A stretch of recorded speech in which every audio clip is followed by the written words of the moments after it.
สบายดี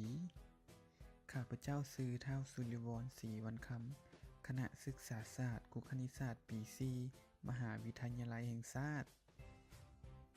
จุดประสงค์เพื่อพิสูจน์ว่าปีได้มาจากไส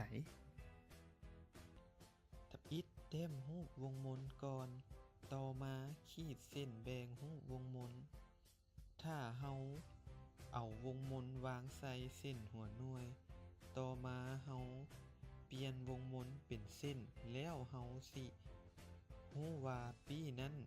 อยู่จุดใด และในการคิดไล่ค่าของปีจะเท่ากับเส้นรอบของวงมนส่วนให้เส้นผ่าศูนย์กลาง ฉะนั้นเฮามาเบิ่งรูปวงมนอีกครั้งหนึ่ง และเฮามี